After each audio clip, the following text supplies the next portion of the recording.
Olá pessoal, sejam muito bem-vindos para mais uma aula do nosso preparatório de residências do ISACS. Sou o professor Vitor Frazão e hoje trouxe um tema também de nutrição clínica bem importante, cai bastante nas provas de residência, que é o tema doenças cardiovasculares. A gente vai discorrer um pouquinho algumas questões, eu trouxe 10 questões relacionadas a esse tema. A gente vai falar principalmente de hipertensão arterial, é o que mais cai em relação a doenças cardiovasculares. E é preciso estar com esse conteúdo na ponta da língua e da caneta no dia da prova. Vamos lá? Bom, eu trouxe aqui primeiro os principais documentos que eu utilizei para responder as questões que eu trouxe hoje. Eu trouxe questões que são os temas mais caem, separei 10 desses temas que mais caem, e aí com esses dois documentos principais aqui, mais os artigos, eu consegui responder a maioria dessas questões. Quais são esses documentos?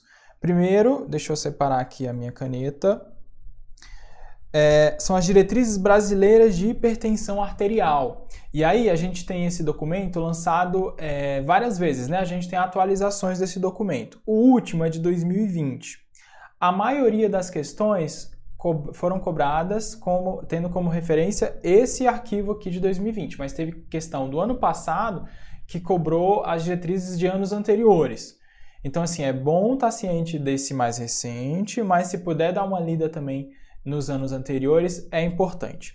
O segundo documento que é bem importante, ajuda muito a gente conseguir responder as questões, é o que a gente chama de CAB, né? O Caderno de Atenção Básica, e aí é o número 37, existem vários CABs, né? São documentos do Ministério da Saúde, e aí o número 37, ele aborda justamente a hipertensão arterial sistêmica, e várias questões que eu encontrei foram cobradas através do CAB 37, que é o de hipertensão arterial.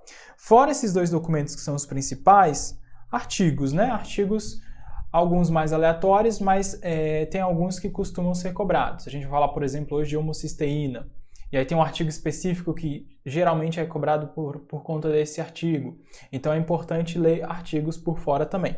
Mas de forma geral, se você tiver bem na sua cabeça esses dois documentos aqui, os dois primeiros que eu citei, você já tende a acertar boa parte das questões relacionadas a esse tema. Vamos lá? Primeiro, trazendo um conceito rápido, não é o intuito da nossa aula trazer conceitos, né?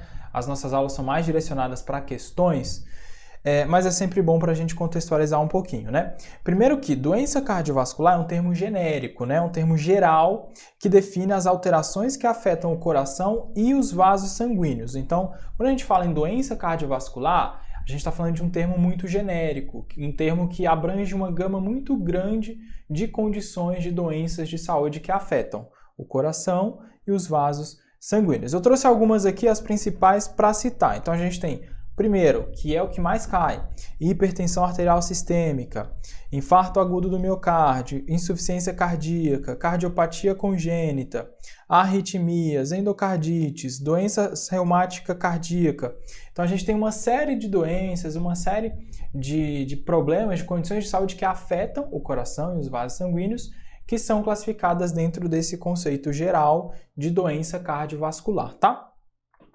E um ponto importante é esse aqui. A maioria das doenças cardiovasculares podem ser prevenidas por meio da abordagem de fatores comportamentais, como o uso de tabaco, dietas não saudáveis, né, alimentação saudável, o excesso de peso e a falta de atividade física e o uso abusivo de álcool. Então, são fatores, e aí a gente observa muito isso ser cobrado nas provas, que ajudam, que interferem no aparecimento e nas complicações dessas doenças cardiovasculares. Então vamos lá. Uso abusivo de álcool e de tabaco, o excesso de peso, né, principalmente a obesidade, a alimentação não adequada e o sedentarismo. Então são 5 fatores muito importantes que a gente não pode esquecer nunca, que afetam. Eles tanto são fatores que ajudam, se você faz, ajuda a prevenir, mas que depois da doença instalada ajuda, se você praticar, a você evitar complicações e manejar melhor a doença, né? Compensá-la. E aí já vamos lá para questões. Trouxe realmente uma parte de conceito só para contextualizar. O nosso intuito é abordar questões. Primeira questão é do IADES, da CESDF, o concurso da Residência em Nutrição de Urgência e Trauma do ano passado. Diz o seguinte: a hipertensão arterial é uma doença crônica não transmissível, definida por níveis pressóricos, em que os benefícios do tratamento, o não medicamentoso ou o medicamentoso, superam os riscos. Trata-se de uma condição multifatorial, lembra lá do que a gente acabou de falar, que depende de fatores genéticos, epigenéticos, ambientais e sociais, caracterizada por elevação persistente da pressão arterial. A respeito do tema, julgue os itens a seguir. Vamos lá. Questão de certo ou errado. Há uma relação linear entre o consumo de bebidas alcoólicas e a pressão arterial. O consumo abusivo de álcool está associado a uma maior prevalência de hipertensão arterial. Não é uma questão difícil, mas que no dia da prova, se não está ali bem recorrente, né? Se não é uma coisa que você viu há pouco tempo, às vezes a gente confunde. Álcool e pressão arterial tem uma relação? O álcool realmente aumenta a pressão arterial? E aí, vamos lá para a resposta? Certo ou errado? Certo, né, pessoal? A afirmativa está certa.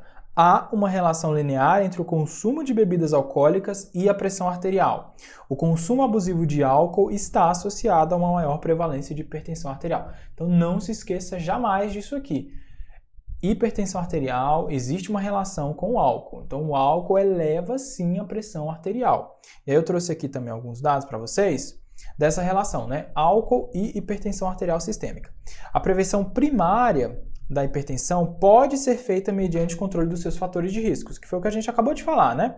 Alimentação inadequada, principalmente aí observando a sobrecarga de sal, que a gente sabe que eleva bastante sal, sódio, o excesso de adiposidade, né? O excesso de peso que a gente acabou de falar, principalmente o abdominal. Então a gente sabe que essa gordura abdominal, central, visceral influencia demais nisso. A prática irregular de atividade física, o tabagismo e o uso de álcool. Então é sim um fator que contribui para o surgimento e para a piora do quadro de hipertensão arterial. Alguns estudos apontam que a partir do consumo diário médio de 30 gramas de etanol, quantidade presente em 2 doses de destilados, em 2 garrafas de cerveja ou em 2 copos de vinho, há aumento difuso e exponencial da pressão arterial em homens.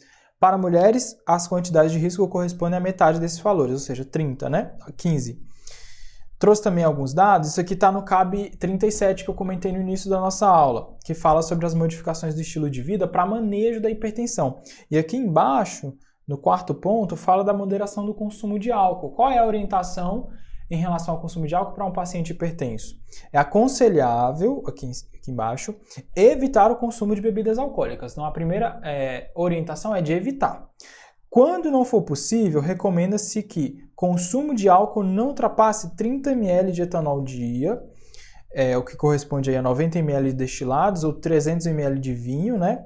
Ou 720 ml de cerveja, vai dar mais ou menos 2 latinhas, para homens, e 15 ml de etanol por dia para mulheres e indivíduos com baixo peso.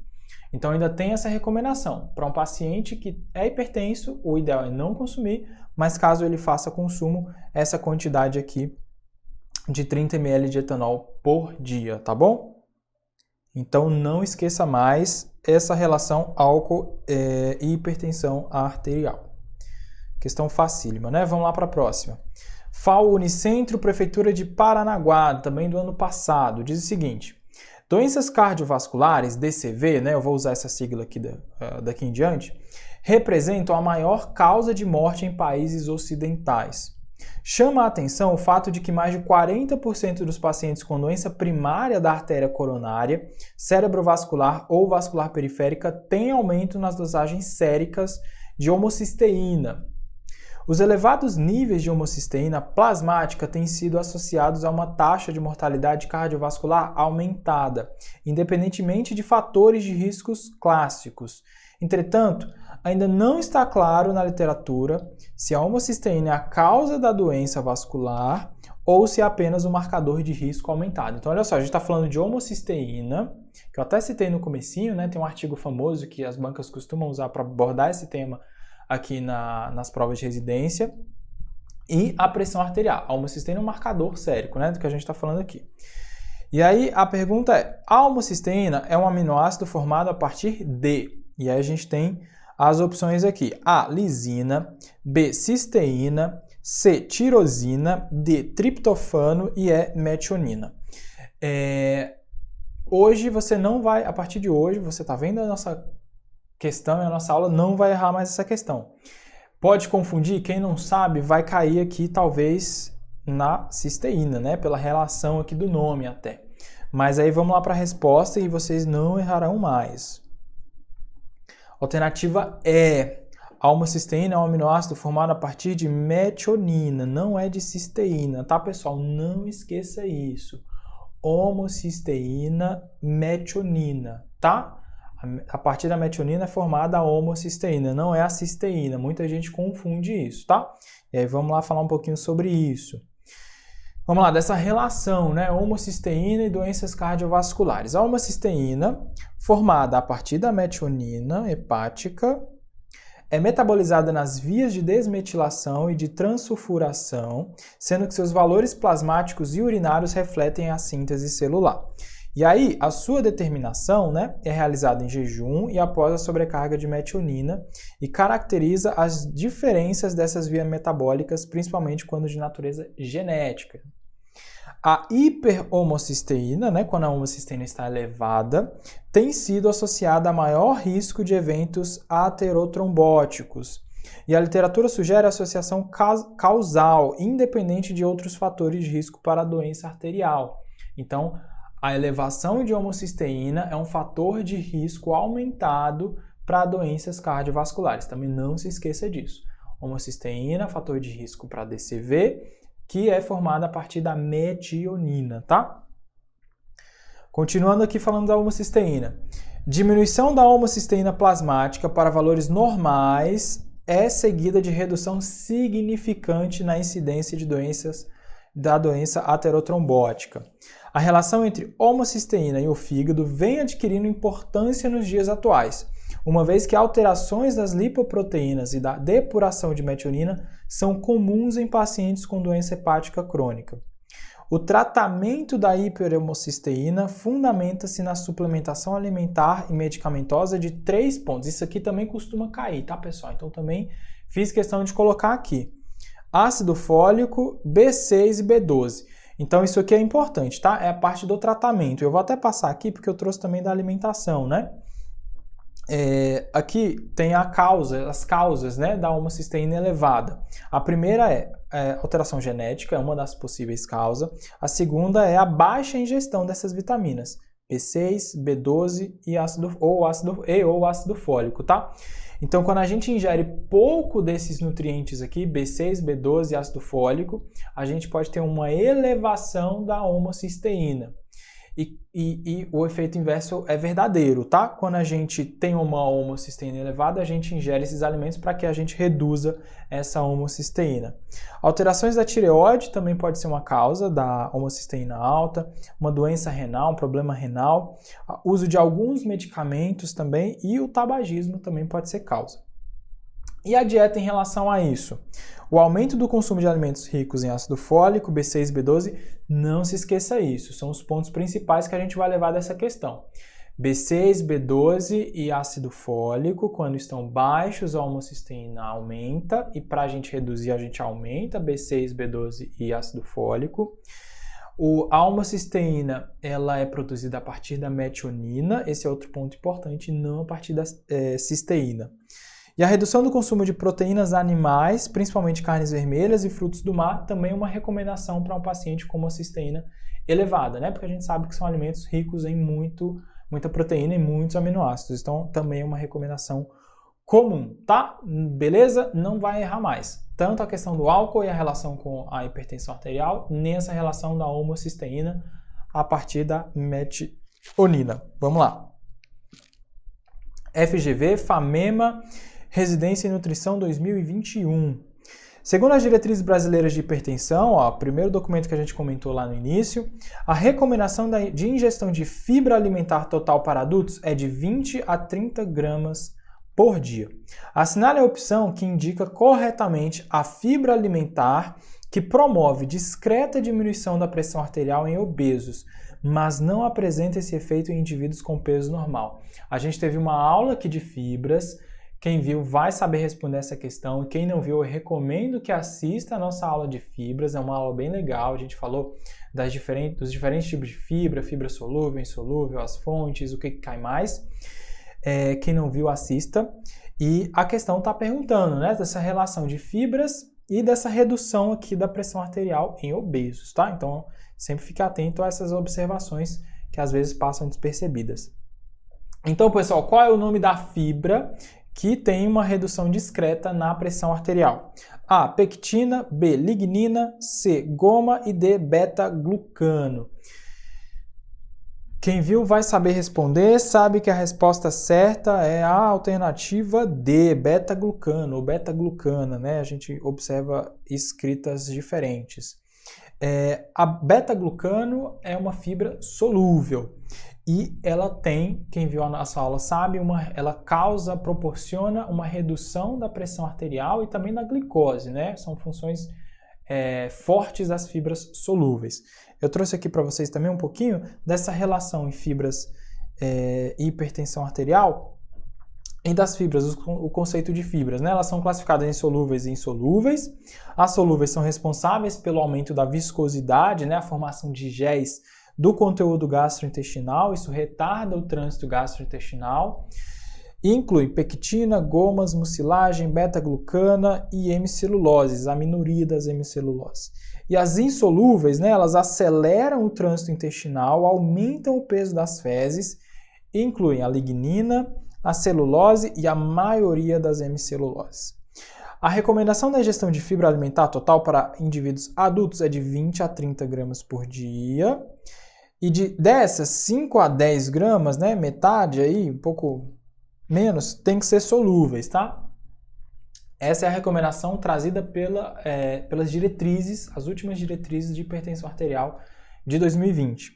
E lá no documento, quando você for ler, vai estar lá escrito: beta-glucano presente na aveia determina discreta diminuição da pressão arterial em obesos, efeito não observado em indivíduos com peso normal, tá? Então isso vai estar lá presente nas diretrizes de hipertensão arterial. Tranquilo? Vamos para a próxima. FGV IMBEL, área nutricionista 2021. Diz o seguinte: a aterosclerose envolve alterações na composição e estrutura da parede das artérias. Assinale a opção que indica corretamente a lipoproteína que se correlaciona inversamente com a aterosclerose. Pessoal, questão também muito fácil.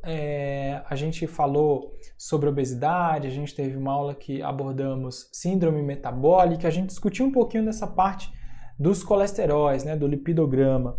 E quem viu vai saber responder facilmente essa questão.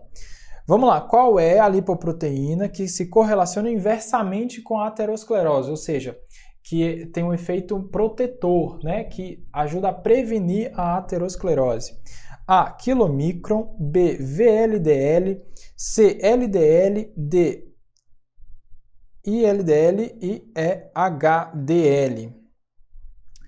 Vamos lá para a resposta certa, essa também é muito fácil, acho que é a mais fácil de hoje, o HDL, né, o high, né, o alto, né, a gente sabe que tem um efeito protetor, né, o HDL, e aí eu trouxe também um pouquinho dessa relação das dislipidemias com a aterosclerose.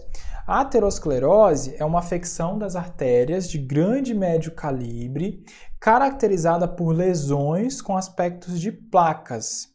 Essas placas são conhecidas como ateromas. A doença cardiovascular aterosclerótica é responsável pela metade da morbidade e mortalidade em todo o mundo. Então, uma coisa que acontece com muita frequência. A aterosclerose é um processo multifatorial e os principais são dislipidemia, né, que é esse desbalanço aí do colesterol total e das suas frações, triglicerídeos, HDL, LDL, hipertensão arterial é outro fator, diabetes, tabagismo e sedentarismo. A dislipidemia é quando há alterações nos lipídios, né? Que foi o que eu acabei de falar, colesterol total, HDL, LDL e triglicerídeos. O risco de aterosclerose aumenta e aí é importante isso aqui, elevações no nível do colesterol total, LDL e triglicerídeos. Então, quando esses três estão elevados, um deles já é um fator de risco para a aterosclerose. E a redução nos níveis de HDL também. Então, quando a pessoa tem um HDL baixo, isso também é um fator de risco, tá? E aí, isso aqui, essa parte que está em vermelho, eu também trouxe lá das diretrizes, tá? É um documento muito, muito importante, muito bom, que agrega bastante. Diz o seguinte, para o colesterol HDL, a relação é inversa. Quanto mais elevado o seu valor, menor o risco. Níveis de colesterol HDL maiores que 60 caracterizam um fator protetor. Níveis de triglicerídeos maior que 150 aumentam o risco de doença aterosclerótica coronariana. E aí eu trouxe também um quadrozinho que quem lembra da nossa aula de síndrome metabólica sabe, já viu esse quadro, que são os componentes da síndrome metabólica segundo o NICEP, né? E aqui nesses componentes a gente tem os colesteróis, a gente tem tanto os triglicerídeos e o HDL. Então, a gente tem aqui os triglicerídeos. Quando tem igual ou maior que 150, já um componente para a gente classificar a síndrome metabólica. E no HDL, a gente tem essa diferenciação de homens e mulheres, né? Homens com HDL menor que 40 é um componente e mulheres com HDL menor que 50, é uma linha de corte um pouquinho maior. Mas, de qualquer forma, quando a gente tem um HDL maior que 60, isso já é um fator protetor. Tá? Então não esqueça isso também. HDL baixo é um fator de risco e LDL, colesterol total e triglicerídeos elevados são também fator de risco, tá? Vamos lá para a próxima, questão do IADES, da residência do Distrito Federal, residência de atenção cardíaca do ano passado. Diz o seguinte, a doença cardiovascular constitui um grupo de doenças interrelacionadas que atualmente são a principal causa de morte na população brasileira. De todas as mortes por doença cardiovascular, a hipertensão é a condição que mais prevalece. A respeito da dietoterapia e dos padrões alimentares para o tratamento da hipertensão arterial sistêmica, julgue os itens a seguir. E a afirmativa é a seguinte. As dietas ricas em sódio geralmente são pobres em potássio, o que contribui para o aumento da hipertensão arterial sistêmica. E aí, tá certa, errada? É um tema que dentro da hipertensão cai bastante. Na minha época que estudava para residência, caía muito isso daqui e eu tinha na ponta da língua. E aí, a questão certa, errada? Vamos lá para a resposta. Correta, a afirmativa está correta. As dietas ricas em sódio geralmente são pobres em potássio, o que contribui para o aumento da hipertensão arterial sistêmica. E aí aqui a gente vai falar um pouquinho dos micronutrientes, né? E essa relação com a pressão arterial. Primeiro, reafirmar, né? Dietas ricas em potássio precisam ser incentivadas em função do aumento dos benefícios da dieta hipossódica, né? Então tem uma relação aí geralmente que é inversa entre sódio e potássio. O potássio induz a redução da pressão arterial, além do efeito protetor contra danos cardiovasculares e como medida auxiliar para pessoas submetidas à terapia com diuréticos. O consumo de alimentos ricos em potássio é suficiente para atender à recomendação diária desse micronutriente, não sendo necessária a sua suplementação. Então, geralmente só com a nossa alimentação básica, se ela for balanceada, rica em frutas, legumes e verduras, a gente já vai ter ali o nível necessário de potássio, sendo desnecessário a suplementação. E aí, eu circulei isso aqui em vermelho, que é um ponto muito importante, que é o que eu disse que cai muito. Não se esqueça desses 3 micronutrientes aqui. Cai bastante, era muito comum eu pegar uma prova que tinha uma questão que abordasse isso. Potássio, cálcio e magnésio. PCM, decora a sigla aí, potássio, cálcio e magnésio. Esses são os principais micronutrientes recomendados para o manejo da hipertensão arterial. Então a gente já tem muitas evidências de que esses 3 micronutrientes, potássio, cálcio e magnésio, lembra do PCM, são benéficos para a redução da pressão arterial e eles são muito cobrados. As bancas costumam muitas vezes trocar um por outro, tira o magnésio, coloca um ferro ou algum outro micronutriente, mas não se esqueça do nosso PCM, potássio, cálcio e magnésio são comuns e são recomendados para manejo de hipertensão arterial sistêmica, beleza? Vamos lá para a próxima. Questão também do IADES, também na prova de atenção cardíaca, questão de 2021. Vamos lá, intervenção dietoterápica e a prática de exercícios físicos constituem as principais estratégias para a prevenção e o tratamento das doenças cardiovasculares. Indivíduos com fatores de risco devem ser encaminhados a nutricionistas para que estes possam ajudá-los a alcançar as metas da terapia. A respeito da dietoterapia para a prevenção de doenças cardiovasculares, julgue os itens a seguir. E a afirmação é a seguinte: as oleaginosas são ricas em fitoesteróis, fibras e vitamina E.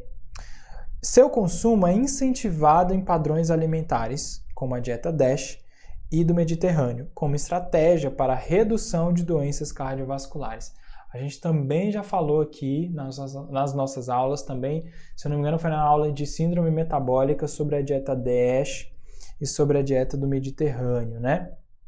E aí a afirmação é de que as oleaginosas, né, castanhas, nozes, etc., são ricas em fitoesteróis, fibras e vitamina E, e que dentro desse padrão de dieta DASH, de dieta do Mediterrâneo, elas são incentivadas como uma estratégia para a redução de doenças cardiovasculares. E aí, tá certo? Errado? Vamos lá para a resposta.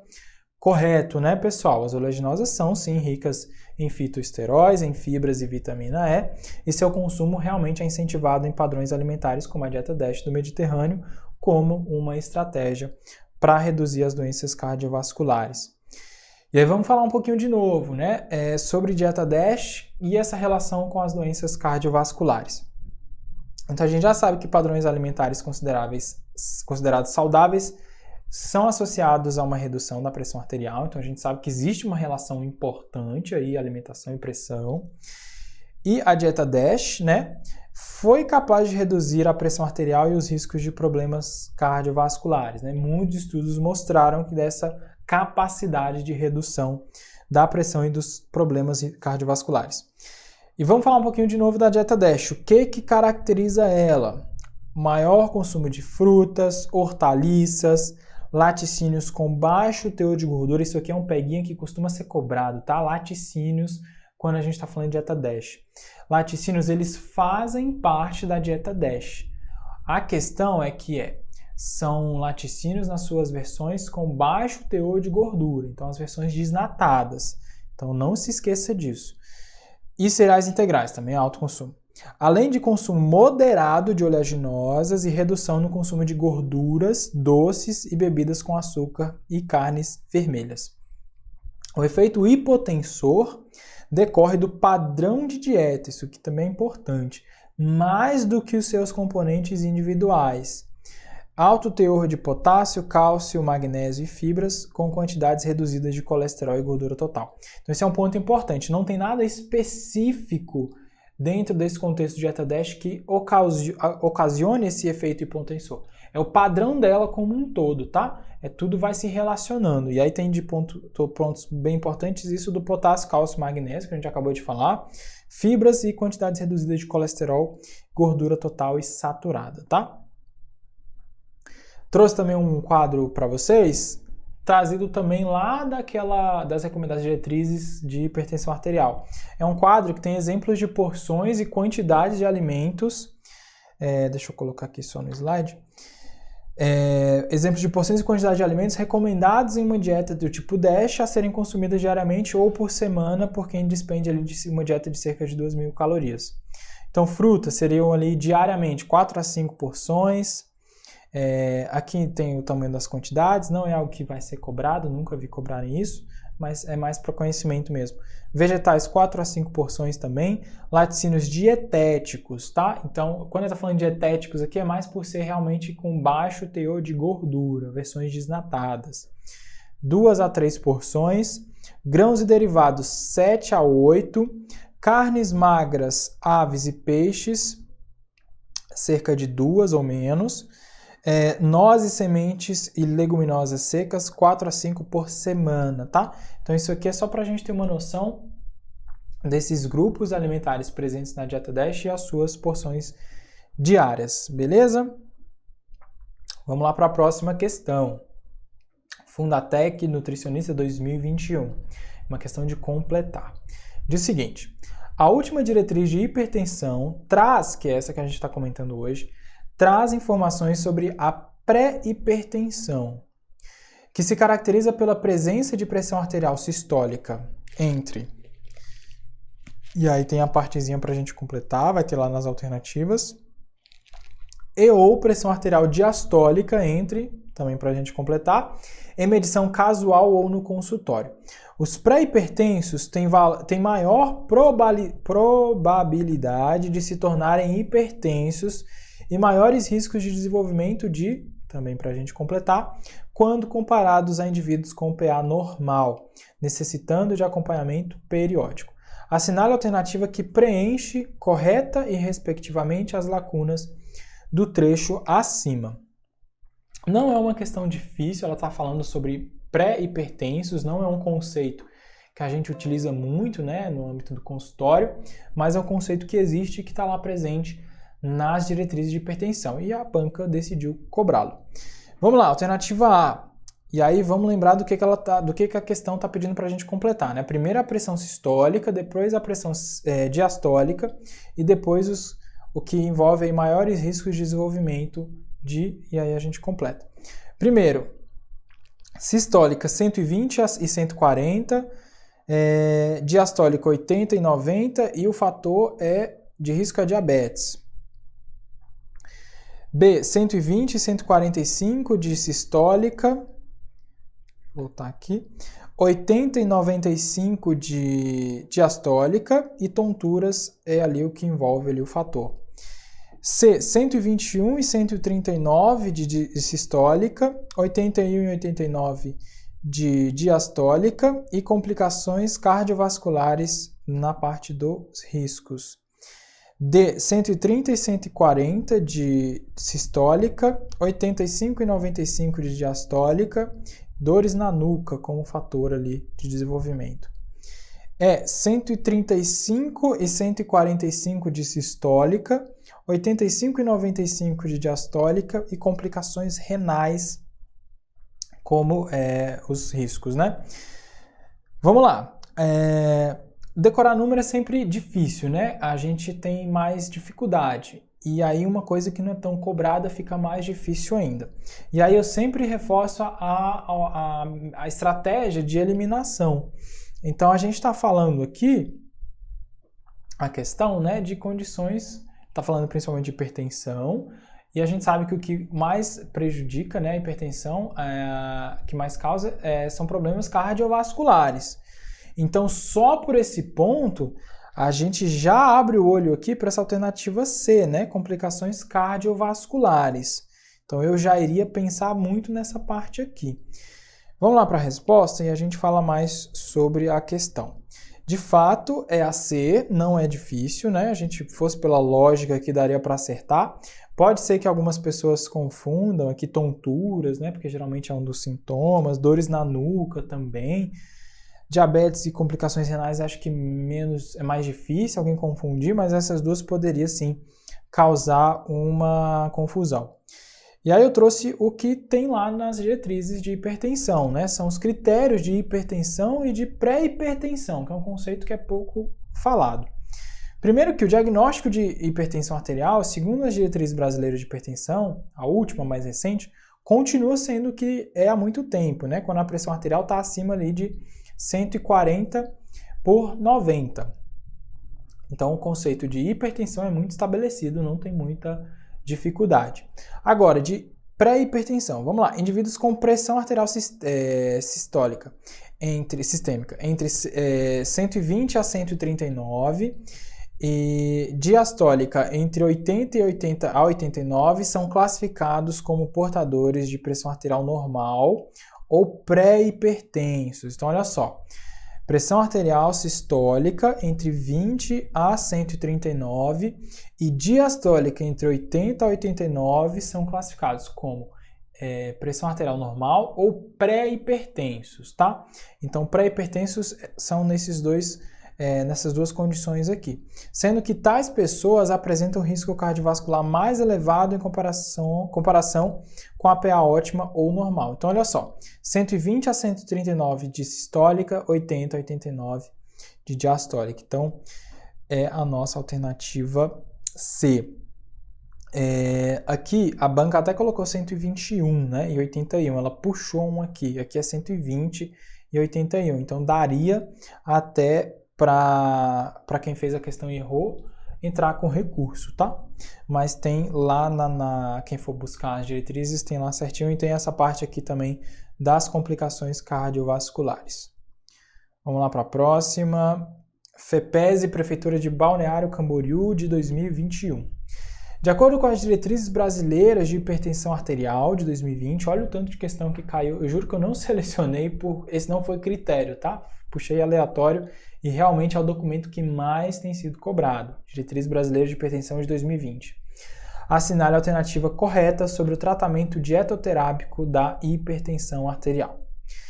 A. O peso corporal deve ser controlado para a manutenção de IMC igual ou menor que 30.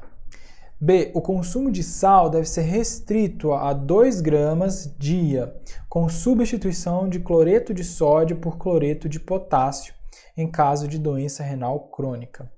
C. O café, por ser rico em cafeína, está associado à elevação gradual da pressão arterial. Portanto, recomenda-se que indivíduos com hipertensão arterial consumam exclusivamente café descafeinado. D. Na dieta DASH, o efeito hipotensor decorre do padrão de dieta, mais do que de seus componentes individuais. O alto teor de potássio, cálcio, magnésio e fibras, com quantidades reduzidas de colesterol e gordura total e saturada. Portanto, a dieta do tipo DASH deve ser prescrita para o tratamento dietoterápico da hipertensão arterial. E a alternativa é, considerando que a deficiência de vitamina D está associada à elevação da pressão arterial, recomenda-se a suplementação diária de 1000 UI dessa vitamina para pessoas com mais de 65 anos de idade. Então, a pergunta está pedindo para a gente marcar a alternativa correta, né? Não está difícil também, ela é uma questão que traz muitos elementos, traz muita informação, mas que não está difícil. Vamos lá para a resposta correta, é a D, que a gente falou hoje, que é a dieta DASH. De fato, vou até passar aqui, ó, trouxe aqui, né? A afirmativa fala o seguinte, né, que o efeito hipotensor da dieta DASH decorre do padrão da dieta. Lembra que eu comentei sobre isso? Mais do que os seus componentes individuais. E é justamente o que tem lá na dieta DASH, né? A dieta DASH caracteriza-se pelo seu maior consumo de frutas, hortaliças e laticínios com baixo teor de gordura e cereais integrais, além de consumo moderado de oleaginosas e redução do consumo de gorduras, doces e bebidas com açúcar e carnes vermelhas. E o efeito hipotensor, que é o cerne da nossa questão, decorre do padrão de dieta, mais do que de seus componentes individuais, né? O alto teor de potássio, cálcio, magnésio e fibras, com quantidades reduzidas de colesterol e gordura total e saturada. Então, a questão está certa, bate aqui com a nossa alternativa. Vamos falar um pouquinho das outras, por que estão erradas, né? A A fala que o peso corporal deve ser controlado para a manutenção do IMC igual ou menor que 30. De fato, o peso corporal deve ser controlado,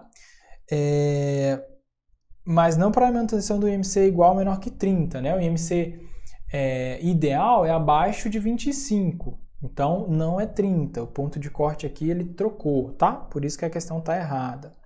B. O consumo de sal deve ser restrito a 2 gramas dia, com substituição de cloreto de sódio por cloreto de potássio em caso de doença renal. Não são 2 gramas, tá, pessoal? E aí, outro ponto importante, não confunda, fique muito atento quando ele citar sal ou quando ele citar sódio, porque o sal envolve, o sódio envolve cloro, tá? Então a quantidade muda. Aqui ele está falando sal. Sal são 5 gramas dia, não são 2 gramas dia. 2 gramas Dia é de sódio, não sal, tá? Então, por isso a questão tá errada. C. O café, por ser rico em cafeína, está associado à elevação gradual da pressão arterial. Mentira, pessoal. No próprio documento das diretrizes fala que o café não tem esse efeito de elevar a pressão arterial, tá? Isso é um mito, tá? Então também tá errada. E a E fala da vitamina D, de que ela fala que considerando a deficiência de vitamina D está associada à elevação da pressão arterial. Também não é verdade, tá? As diretrizes também abordam isso, tem um parágrafozinho específico para a vitamina D e fala que não existe evidência científica ainda para demonstrar esse efeito da vitamina D na redução da pressão arterial, tá? Então também está errada. Vamos lá para a próxima questão do IADES 2021, diz o seguinte: a intervenção dietoterápica e a prática de exercícios físicos constituem as principais estratégias para a prevenção e tratamento das doenças cardiovasculares. Indivíduos com fatores de risco devem ser encaminhados a nutricionistas para que estes possam ajudá-los a alcançar as metas da terapia. A respeito da dietoterapia para a prevenção de doenças cardiovasculares, julgue os itens a seguir. E a afirmativa é a seguinte. Essa aqui pode ter muita gente confundido, e não confunda, tá? Vamos lá. Carnes brancas, como peixe e frango, possuem menor quantidade de gorduras saturadas quando comparadas às carnes vermelhas e aos ovos, e, portanto, devem ser consumidas com maior frequência, independentemente do método de cocção. E aí?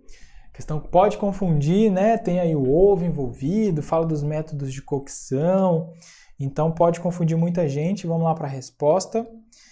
Errada, tá? Por quê? Vamos falar sobre isso. Vamos ler de novo. Carnes brancas, como peixe e frango, possuem menor quantidade de gorduras saturadas. Até aqui está correto.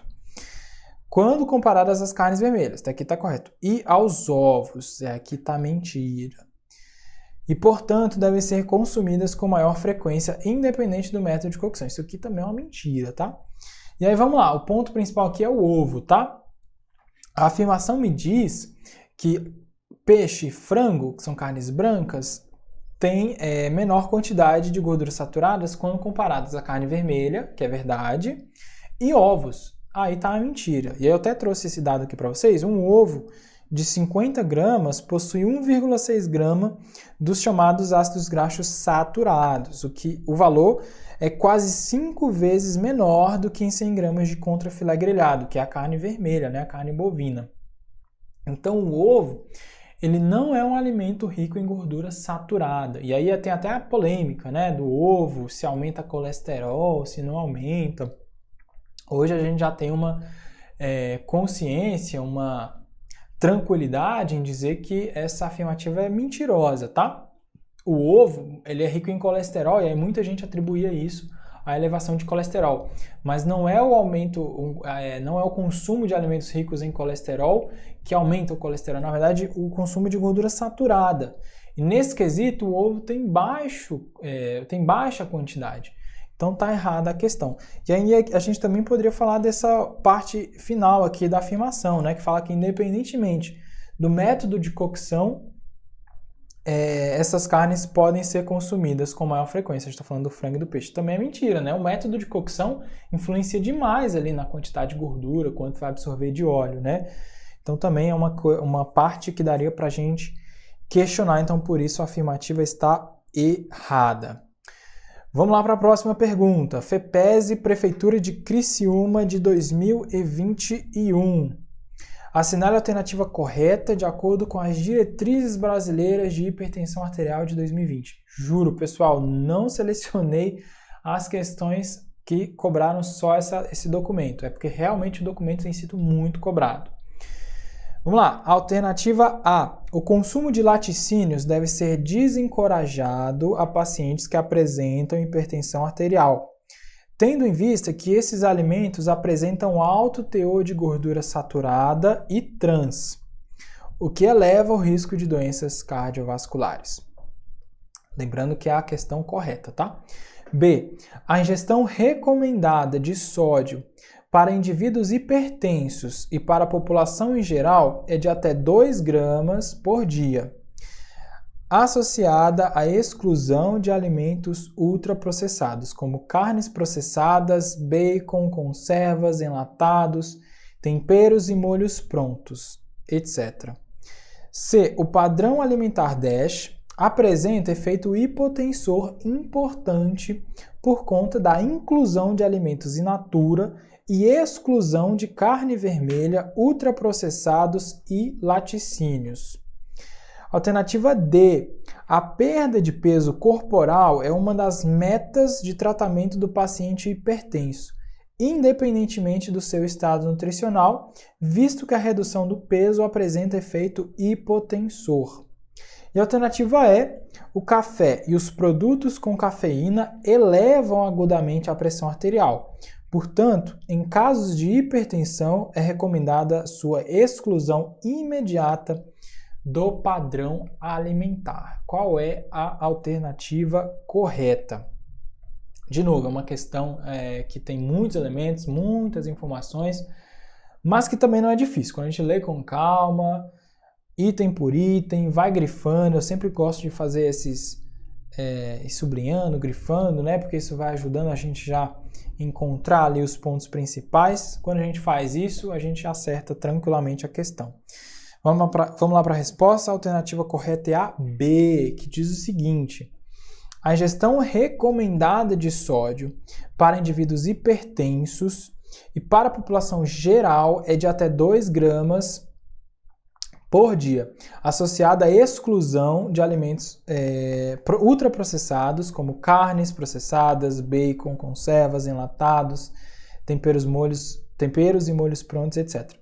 Então, eu acho até que eu trouxe aqui também essa questão do sódio, né, da hipertensão. Eu já falei um pouquinho antes na aula de hoje, mas vamos lá. A ingestão elevada de sódio tem se mostrado um fator de risco para a elevação da pressão arterial e, consequentemente, da maior prevalência de hipertensão. A literatura científica mostra que a ingestão de sódio está associada à doença cardiovascular e ataque vascular encefálico quando a ingestão média é superior a 2 gramas de sódio, o equivalente a 5 gramas de sal de cozinha. E aqui é um ponto importante, que inclusive em uma das questões a gente falou hoje. Não confunda sódio com sal. As recomendações são diferentes. Sódio, se tiver escrito sódio, 2 gramas. Se tiver escrito sal de cozinha 5 gramas. Tá? Então é importante saber diferenciar e não confundir esses dois pontos. Sódio, 2 e sal de cozinha, 5. Tá? Então não confunda isso aqui. E aí vamos voltar para falar um pouquinho das outras, tá? Aliás, vamos continuar nessa aqui, né? Então ela cita ainda alguns pontos. Então, alimentos ultraprocessados, que a gente já falou sobre isso, a gente falou sobre guia, qual é a diferença de ultraprocessado e processado.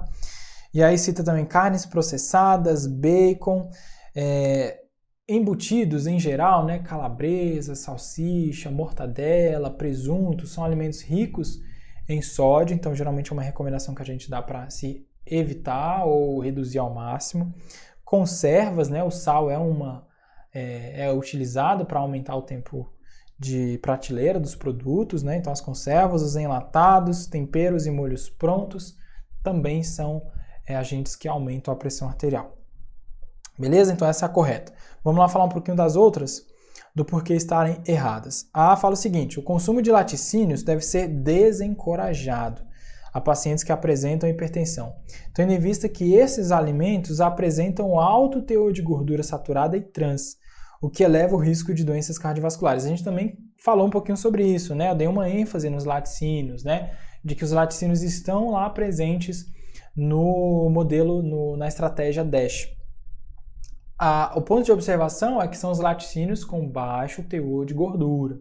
Então eles fazem parte, tá? Não é verdadeira essa afirmação. Eles fazem parte sim, você não tem que desencorajar. Porém, tem a observação de ser laticínios com baixo teor de gordura. C, fala que o padrão alimentar DASH apresenta efeito hipotensor, é verdade. Importante por conta da inclusão de alimentos in natura, isso é verdade, e exclusão de carne vermelha, ultraprocessados e laticínios. De novo, os laticínios. Olha a atenção que você tem que ter. Então, por conta disso aqui, está errado. D, fala que a perda de peso corporal é uma das metas de tratamento do paciente hipertenso, independentemente do seu estado nutricional. Mentira, tá, pessoal? O paciente que já está com IMC ali dentro da faixa esperada, né, um adulto de 18,5 a 24,9, se ele tem um IMC dentro dessa faixa, ele não tem uma recomendação de perda de peso ponderal. Então, é uma afirmação falsa. Depende, sim, do estado nutricional que o paciente se encontra. E a gente falou também sobre isso, né, do café. O café, também não confunda isso. O álcool, café, vitamina D, são peguinhas que as bancas usam. Café costuma cobrar muito, café e pressão arterial. O café e os produtos com cafeína elevam agudamente a pressão arterial. Mentira. Café não eleva a pressão arterial. Tem um parágrafo lá nas diretrizes falando especificamente disso. Não caiam nessas pegadinhas das bancas, tá? Então, tá errada também, tá? Não confunda. Pessoal, terminamos a nossa aula de hoje. Eu trouxe 10 questões de doenças cardiovasculares. Vocês puderam ver que, principalmente, hipertensão arterial sistêmica é o que mais cai. E aí estude principalmente as diretrizes brasileiras de hipertensão arterial. O documento mais recente é o de 2020. Também oriento a ler o CAB 37, que é o CAB do Ministério da Saúde, que é o Caderno de Atenção Básica, que fala sobre hipertensão arterial sistêmica. É um documento mais antigo, se eu não me engano, 2014, 15, mas que te dá um arcabouço muito interessante. Então, esses dois documentos prioridade, é obrigatório para você estudar hipertensão arterial sistêmica, tá? A gente fecha hoje por aqui. Assista a nossa aula, curta, assista as outras. Semana que vem a gente tem mais uma aula com a professora Beatriz e a gente espera vocês. Até a próxima.